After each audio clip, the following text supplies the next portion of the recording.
in prison. It was only days after the White House torpedoed the Keystone Pipeline project, and President Obama will call later tonight for an increase in U.S. energy production. My next guest says the Keystone project would have created thousands of new jobs and developed that very energy. Kathy McMorris Rodgers, Vice Chair of House Republican Conference, serves on the House Energy and Commerce Committee. And good morning to you.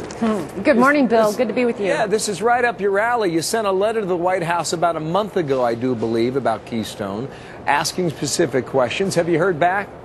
Not yet. And unfortunately, the president said that he didn't have enough time to make the decision on the Keystone pipeline. It's a very important project for American energy production. This is a project that has bipartisan support. The State Department has been looking at it for 3 years. On average, they take about a year and a half, maybe 2 years. They've had plenty of time, and it could be up to 100,000 jobs here in America that are desperately needed at a time when we need to be putting Americans back to work. The president, unfortunately, is saying no to American energy and a no to American jobs, and it's the wrong answer. You think 100,000 jobs? That's a lot higher than I've heard.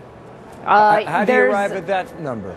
Well, there's a lot of potential. There's jobs that are directly related to the building of the pipeline, and then there's also the secondary jobs that come with a project like that.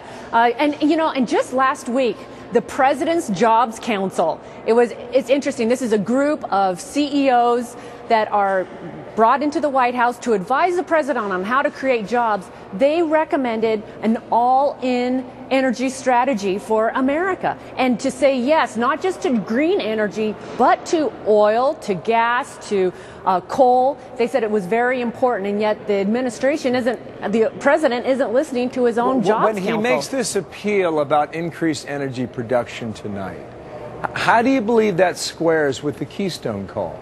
Well, I think he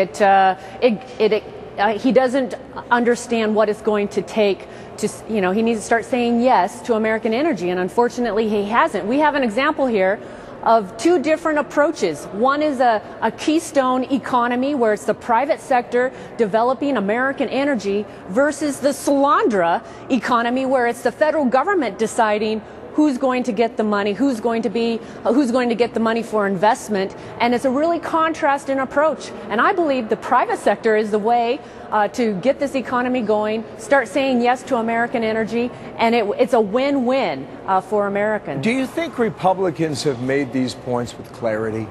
I mean, if the Keystone's not going to be built in, gasoline around Memorial Day, I mean, every year it seems to shoot through the sky. Just a couple of years back, we were looking at $5 gasoline. There is political risk by the White House making this decision.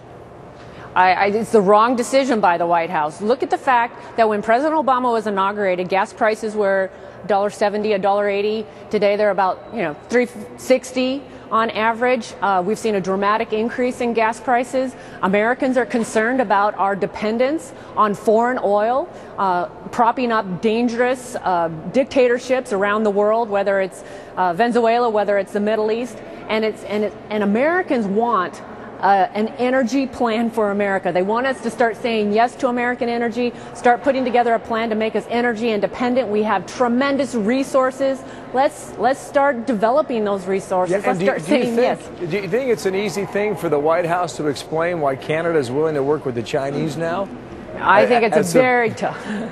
It's very tough for the president, for President Obama, to explain his decision on this pipeline. At one point he said, "Well, the Republicans didn't give me enough time because we said he needed to make a decision in 60 days after he's had 3 years." Well, he made the decision on day 26. If he needed more time, he could have had a little bit more time. And we're going to keep pushing him on this. We're going to keep putting this issue out forward, and hopefully he will say yes to important American energy. We will see whether or not it's a headline tonight. Kathy McMorris Rodgers, thank you for your time on the Hill today. Thank you. Good to be with you. Okay, Martha. Well, there's a new twist in the Fast and Furious controversy this morning. That's the botched